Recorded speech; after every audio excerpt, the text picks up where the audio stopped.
dan Ibu, kelas dewasa, pria dan wanita senior, sekolah minggu, Gereja Baptis Indonesia Getsemani, Jakarta. Kita memasuki pelajaran yang ketujuh tentang tubuh kebangkitan vs tubuh jasmani. Dari 1 Korintus pasal 15 ayat 35 sampai 49. Baik, sebelum kita memulai pelajaran kita berdoa terlebih dahulu. Bapa dalam surga, kami datang kepadamu untuk menyerahkan pembelajaran firman Tuhan tentang tubuh kebangkitan vs tubuh jasmani dari 1 Korintus pasal 15 ayat yang ke-35 sampai dengan 49. Kami ingin memahami firman Tuhan karena kami meyakini kami memiliki kedua hal ini, tubuh jasmani dan juga tubuh kebangkitan ketika nanti kami dibangkitkan kembali oleh Kristus. Terima kasih Bapak, kami siap belajar firman Tuhan. Dalam nama Tuhan Yesus kami sudah berdoa. Amin.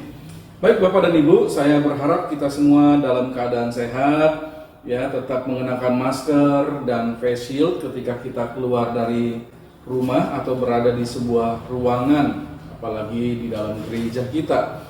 Dan dalam pembelajaran Alkitab pada pagi hari ini boleh menyiapkan minuman atau makanan ringan untuk dapat kita nikmati bersama dengan pembelajaran Alkitab pagi ini. Mari membuka Alkitab kita dari 1 Korintus pasal 15 ayat 35 sampai 49. Kita membaca firman Tuhan ini bersama-sama dengan bersuara. Dari ayat 35 sampai ayat yang ke-49. 1, 2, 3. Tetapi mungkin ada orang yang bertanya, bagaimanakah orang mati dibangkitkan? Dan dengan tubuh apakah mereka akan datang kembali? Hai orang bodoh, apa yang engkau sendiri taburkan tidak akan tumbuh dan hidup kalau ia tidak mati dahulu. Dan yang engkau taburkan bukanlah tubuh tanaman yang akan tumbuh, tetapi biji yang tidak berkulit, umpamanya biji gandum atau biji lain. Tetapi Allah memberikan kepadanya suatu tubuh, seperti yang dikehendakinya. Ia memberikan kepada tiap-tiap biji tubuhnya sendiri. Bukan semua daging sama. Daging manusia lain daripada daging binatang, lain daripada daging burung, lain daripada daging ikan. Ada tubuh sorgawi dan ada tubuh duniawi. Tetapi kemuliaan tubuh sorgawi lain daripada kemuliaan tubuh duniawi. Kemuliaan matahari lain daripada kemuliaan bulan. Dan kemuliaan bulan lain daripada kemuliaan bintang-bintang. Dan kemuliaan bintang-bintang yang satu berbeda dengan kemuliaan bintang yang lain. Demikianlah pula halnya dengan kebangkitan orang mati. Ditaburkan dalam kebinasaan, dibangkitkan dalam ketidakbinasaan. Ditaburkan dalam kehinaan, dibangkitkan dalam kemuliaan. Ditaburkan dalam kelemahan, dibangkitkan dalam kekuatan. Yang ditaburkan adalah tubuh alamiah, yang dibangkitkan adalah tubuh rohania.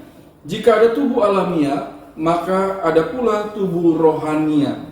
Seperti ada tertulis, manusia pertama, Adam menjadi makhluk yang hidup. Tetapi Adam yang akhir menjadi roh yang menghidupkan. Tetapi yang mula-mula datang bukanlah yang rohania, tetapi yang alamiah. Kemudian barulah datang yang rohania. Manusia pertama berasal dari debu tanah dan bersifat jasmani. Manusia kedua berasal dari sorga. Makhluk-makhluk alamiah sama dengan dia yang berasal dari debu tanah, dan makhluk-makhluk sorgawi sama dengan dia yang berasal dari sorga. Sama seperti kita telah memakai rupa dari yang alamiah, demikian pula kita akan memakai rupa dari yang sorgawi. Baik, saya ingin mengajak Bapak dan Ibu memahami tentang tubuh kebangkitan dan tubuh jasmani. Baik, saya ingin menganalogikan dengan menanam biji dari pohon cabai rawit. Bapak Ibu pernah menanam benih dari pohon cabai rawit? Ada beberapa persiapan sebelum kita menanam benih cabai rawit tersebut. Seperti kita mempersiapkan lahan, ya, tanah atau bisa dengan plastik dan dengan tempat pot untuk menanam biji tersebut. Lalu kita sudah mempersiapkan ya, bibit cabai rawit tersebut, lalu ada pupuknya, dan kita juga memperkirakan ada cahaya matahari yang bisa menyinari tempat di mana bibit cabai tersebut kita tanam. Lalu kemudian kita sirami dengan air yang cukup, dan pada hari yang keempat maka kita sudah mulai melihat pertumbuhan seperti kecambah, dan kemudian mulai muncul akar-akar yang halus dari bibit cabai tersebut. Jadi sudah ada kehidupan dari benih cabai yang mati itu. Ada perubahan yang terjadi, ada hidup dari yang mati. Nah, firman Tuhan dalam sekolah minggu pagi ini mengajarkan kepada kita mengenai tubuh kebangkitan dan tubuh jasmani. Ada perbedaan antara tubuh kebangkitan dengan tubuh jasmani. Nah, kita sebagai orang Kristen sudah memiliki tubuh jasmani yang kemudian akan binasa ini, dan diganti dengan tubuh kebangkitan yang telah kita miliki dan bersifat kekal untuk selamanya. Bapak dan Ibu, kita belajar kebenaran yang pertama, tubuh kebangkitan versus tubuh jasmani, dari 1 Korintus 15 ayat 35 sampai ayat yang ke-44. Bapak dan Ibu percaya bahwa setelah mengalami kematian akan ada kebangkitan? Ya, kita percaya ya, karena kita mendapatkan kebenaran tersebut dari Alkitab. Tapi ada juga orang-orang yang tidak percaya akan adanya kebangkitan dan akan adanya tubuh kebangkitan itu. Orang-orang Saduki pada zaman Yesus, mereka adalah orang-orang yang sama sekali tidak percaya adanya kebangkitan. Ya, mereka mengetahui dan mereka mengajarkan hidup itu hanya satu kali saja, kata orang-orang Saduki, dan setelah itu selesai. Oleh sebab itu firman Tuhan menuliskan demikian. Tetapi mungkin ada orang yang bertanya, bagaimanakah orang mati dibangkitkan? Nggak percaya ada kebangkitan. Kita percaya karena Alkitab menuliskan fakta bahwa adanya kebangkitan dari kematian. Ketika Yesus membangkitkan anak dari janda di kota Nain, ketika Yesus membangkitkan anak Yairus, ketika Yesus membangkitkan Lazarus yang sudah 4 hari ada di dalam kubur. Dan fakta yang tidak bisa dibantah lagi adalah kebangkitan Yesus Kristus sendiri dari kematian, dan kebangkitan Yesus istimewa karena hanya satu-satunya yang bangkit dari kematian dan tidak pernah mengalami kematian lagi sampai saat ini adalah Yesus Kristus sendiri.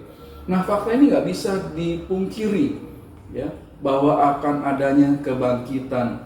Nah, firman Tuhan mengatakan tubuh kebangkitan itu terjadi setelah kematian di dunia ini. Kalau saudara melihat 1 Korintus 15 ayat yang ke-12 menuliskan demikian. Jadi kebangkitan itu terjadi setelah orang mengalami kematian. Jadi bila mana kami beritakan bahwa Kristus dibangkitkan dari antara orang mati, bagaimana mungkin ada di antara kamu yang mengatakan bahwa tidak ada kebangkitan orang mati? Ya, kalau kamu mau dibangkitkan ya harus mengalami kematian terlebih dahulu. Tetapi kalau Yesus datang untuk kedua kali dan kita masih hidup, memang kita tidak mengalami kematian, tapi mengalami perubahan tubuh. Dari tubuh jasmania ini kepada tubuh sorgawi, tubuh kebangkitan tersebut. Ya, jadi kebangkitan itu terjadi dan ada faktanya. Lalu kemudian ada orang bertanya, kalau ada kebangkitan, tubuh kebangkitan gimana? Ya. Dan dengan tubuh apakah mereka akan datang kembali? Dengan tubuh apakah mereka akan dibangkitkan dari kubur-kubur itu? Ya. Nah, bagaimanakah tubuh itu? Nah, Paulus kemudian menganalogikan tubuh kebangkitan itu seperti halnya benih yang ditaburkan. Paulus menyatakan bahwa bukan tubuh tanaman yang ditaburkan, tetapi biji tumbuhan.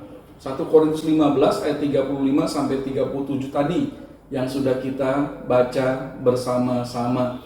Biji itu mati, lalu ditanam di tanah, dan kemudian waktu akan membuat biji yang ditanam itu hidup. dan tubuhnya berbeda dengan biji itu. Ya. Kalau tubuh tanaman cabai itu akan berbentuk pohon cabai, ya. Dan bentuk tubuh cabai itu berbeda dengan biji cabai yang sudah dikuburkan dan kemudian mati itu. Ya, tapi hidup dengan tubuh yang baru. Nah, 1 Korintus 15 ayat 38 juga menuliskan hal itu. Jadi Alkitab menjelaskan bahwa setiap makhluk ciptaan Tuhan memiliki tubuhnya sendiri. 1 Korintus 15 ayat 39 dikatakan demikian. Bukan semua daging sama, daging manusia lain daripada daging binatang, lain daripada daging burung, lain daripada daging ikan. Nah, saudara, Bapak Ibu, jadi jelas sekali kita diberitahu saat kebangkitan terjadi, tubuh tersebut adalah tubuh kebangkitan manusia, bukan yang lain, ya. Tubuh kebangkitan yang memperlihatkan bahwa itulah diri kita.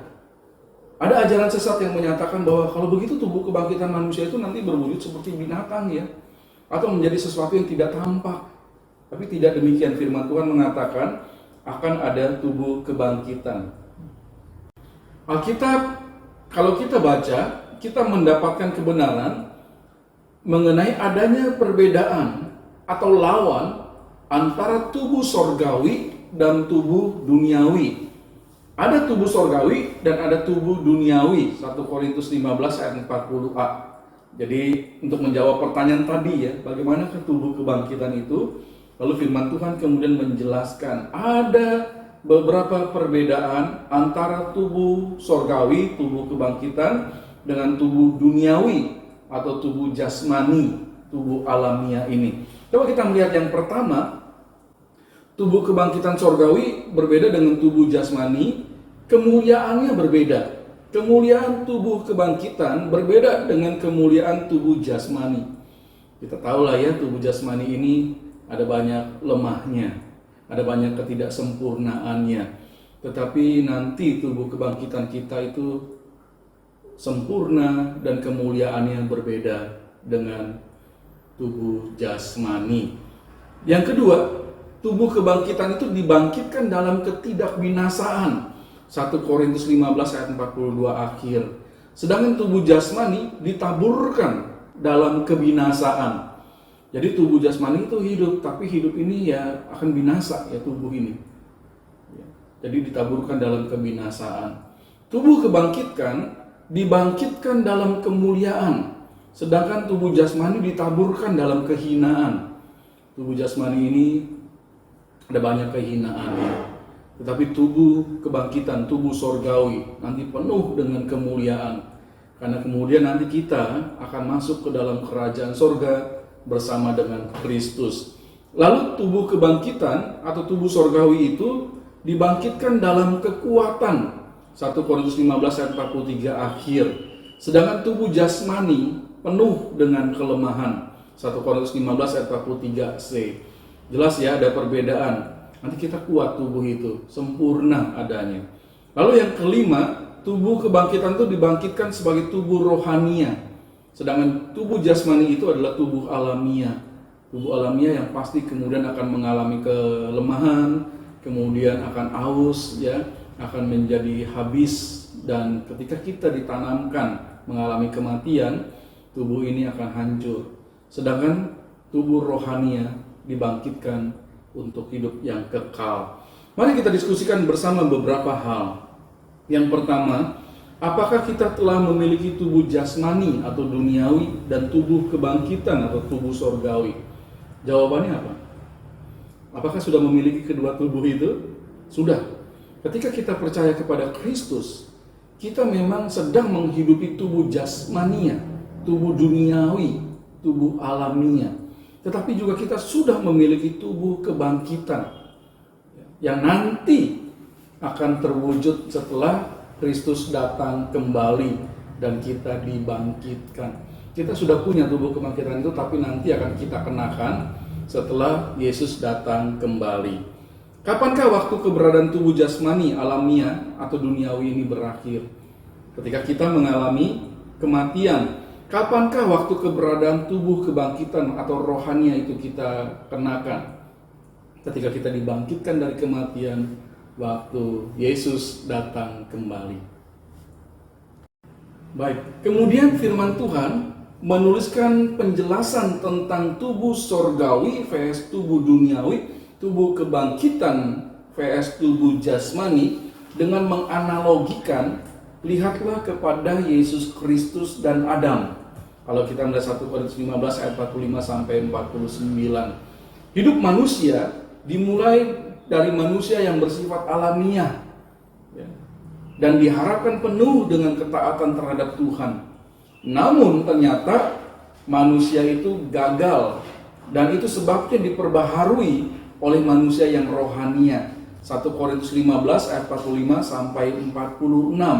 Ada manusia alamiah yang diciptakan Tuhan supaya dia taat, tapi manusia yang diciptakan Tuhan itu secara alamiah tubuhnya itu tidak dapat taat terhadap perintah Tuhan.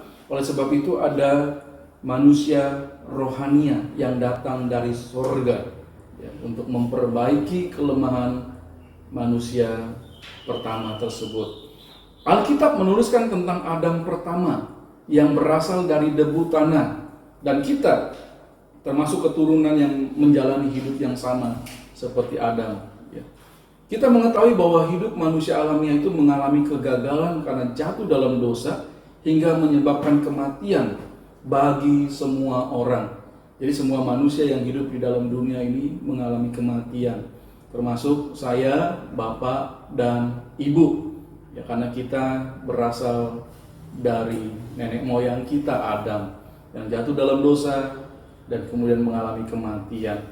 Alkitab kemudian mencatat mengenai Adam yang akhir, atau ingin menunjuk kepada Yesus Kristus yang merupakan kepala dan perwakilan dari semua keturunan spiritual, dan bahwa dia adalah Tuhan dari sorga, berbeda dari manusia yang pertama. Itu 1 Korintus 15 ayat 47 mengatakan hal itu. Mari lihat 1 Korintus 15 ayat 47. Manusia pertama berasal dari debu tanah dan bersifat jasmani. Manusia kedua berasal dari sorga. Ya, jadi Yesus berasal dari sorga. Dia Tuhan yang datang ke dalam dunia dan berbeda dari manusia yang pertama atau Adam itu. Keberadaan Adam dan kedatangan Yesus memberi hidup yang berbeda. Adam mewakili manusia alamiah yang berasal dari debu tanah, sedangkan Yesus mewakili makhluk sorgawi karena dia berasal dari sorga. 1 Korintus 15 ayat 48. Ini ingin menegaskan ada perbedaan antara tubuh jasmani yang diwakili oleh Adam dan tubuh kebangkitan, tubuh rohani yang diwakili oleh Yesus Kristus. Nah, kita yang telah beriman kepada Yesus, kemudian dikatakan kita masih hidup dalam tubuh alamiah yang berdosa dan akan mengalami kematian. Nah, namun kita juga punya iman dan punya kepastian untuk hidup yang kekal. Maka nanti kita akan memakai rupa dari yang sorgawi. 1 Korintus 15 ayat 49 menuliskan demikian. Sama seperti kita telah memakai rupa dari yang alamiah, demikian pula kita akan memakai rupa dari yang sorgawi. Jadi ini ingin menjelaskan kepada kita, ya, analoginya. Kalau Adam tubuh jasmani, tubuh alamiah ada, dan Yesus Kristus itu mewakili seluruh umat manusia secara spiritual yang memiliki tubuh rohania, tubuh sorgawi. Dan nanti kita akan juga memiliki tubuh sorgawi seperti itu. Jadi puji Tuhan untuk kebenaran Alkitab, pembelajaran firman Tuhan pada pagi hari ini yang memberitahu kita kebenaran tentang tubuh rohania, tubuh sorgawi, dengan tubuh jasmania, tubuh alamiah atau tubuh duniawi ini. Semua ada dan kita memilikinya sebagai orang yang percaya kepada Tuhan. Bapak Ibu, mari kita diskusikan bersama. Yang pertama, apakah kita meyakini akan adanya kebangkitan tubuh? Kita percaya, ya, bahwa akan adanya kebangkitan tubuh, ya, dengan mengenakan tubuh sorgawi atau tubuh kebangkitan, tubuh rohania. Itu terjadi setelah kita mengalami kedatangan Kristus yang kedua kalinya. Lalu pertanyaan yang kedua, kemanakah tubuh jasmani setelah kematian terjadi? Kemana? Betul, Tubuh jasmani ini akan mengalami kehancuran, kesudahannya. Kemudian tidak ada lagi setelah kita mengalami kematian tersebut. Yang ketiga, apakah dasar keyakinan kita mengenai tubuh kebangkitan? Dasarnya adalah kita mengetahui firman Tuhan mengatakan Yesus membangkitkan orang yang sudah mati, dan Yesus sendiri mengalami kebangkitan dari kematian. Dan Yesus juga mengatakan kepada kita, kalau kita percaya kepada Dia yang adalah kebangkitan dan hidup, kita juga akan mengalami kebangkitan dan hidup seperti Kristus. Itu dasar dari keyakinan kita tentang tubuh kebangkitan. Dan kita melihat bahwa Yesus yang bangkit itu mengenakan tubuh. Jadi kita percaya, kita pun akan mengenakan tubuh kebangkitan seperti Kristus yang bangkit dari kematian tersebut. Yang keempat, sebutkan beberapa perbedaan antara tubuh kebangkitan dengan tubuh jasmani. Jadi kita sudah melihat bersama-sama, Alkitab sudah memberitahu kita tubuh rohania dan tubuh jasmania itu ada perbedaan dalam hal kemuliaan, dalam hal ketidakbinasaan. Ya, kalau tubuh rohani tidak binasa, tubuh jasmani binasa. Ya, dalam hal kekuatan, tubuh rohani itu kuat dan tidak pernah akan mengalami sakit, duka dan segala macam. Tapi tubuh jasmani itu penuh dengan kehinaan, penuh dengan kelemahan. Dan tubuh rohania itu tubuh yang kekal untuk selama-lamanya. Sedangkan tubuh jasmani, tubuh alamiah akan mengalami kematian dan kehancuran. Nah, Bapak Ibu Saudara, kemudian yang kelima, apakah hidup kita di sorga mengenakan tubuh? Jika tidak, katakan alasannya. Jika ya, sebutkan alasannya. Ya, ada tubuh kebangkitan nanti ya di dalam kerajaan surga ya, yang nyata, yang bisa dilihat, bukan yang di awang-awang yang tidak kelihatan. Kita akan memiliki tubuh kebangkitan, tubuh sorgawi, tubuh rohania. Seperti Kristus yang bangkit dan bisa dilihat. Demikianlah nanti kita akan mengenakan tubuh seperti Kristus itu. Nah, Bapak dan Ibu yang dikasihi Tuhan, mari kita akan mengakhiri pelajaran kita pada hari ini. Baik, sebagai kesimpulannya, kita sudah belajar tentang tubuh kebangkitan vs tubuh jasmani. 1 Korintus 15 ayat 35 sampai 49. Yang pertama, tubuh kebangkitan vs tubuh jasmani ya. Ada perbedaan yang nyata dari hal itu. Yang kedua, kita bisa melihat benar-benar tubuh kebangkitan itu ada ketika kita melihat Yesus Kristus, dan tubuh jasmani itu juga ada. Kita melihat Adam yang mewakili seluruh keberadaan jasmania manusia yang kemudian jatuh ke dalam dosa dan mengalami kehancuran, kelemahan, kematian. Sedangkan tubuh kebangkitan berasal dari sorga yang tidak berdosa dan hidup kekal untuk selama-lamanya di dalam Kristus. Bapak dan Ibu, tetaplah jaga kesehatan kita masing-masing. Berdoalah kepada Tuhan supaya kita senantiasa sehat rohani, juga menjaga kesehatan tubuh kita di masa wabah penyakit seperti sekarang. Sering mencuci tangan dengan air yang mengalir dan sabun. Lalu ketika kita berhadapan dengan orang lain, jagalah jarak satu sama lain. Jangan lupa ketika ada orang lain yang bukan serumah, yang tidak biasa kita tinggal bersama-sama, ya kita perlu memakai masker dan juga face shield. Mari kita berdoa mengakhiri pelajaran sekolah minggu kita pagi ini. Bapak, terima kasih karena kami diberi keyakinan bahwa akan ada kebangkitan dan akan ada tubuh kebangkitan, tubuh rohania, tubuh sorgawi yang akan kami kenakan menggantikan tubuh jasmani alamiah dan duniawi yang hancur ini. Kami percaya bahwa kami memiliki hidup yang kekal bersama dengan Kristus, dengan tubuh kebangkitan kami nantinya.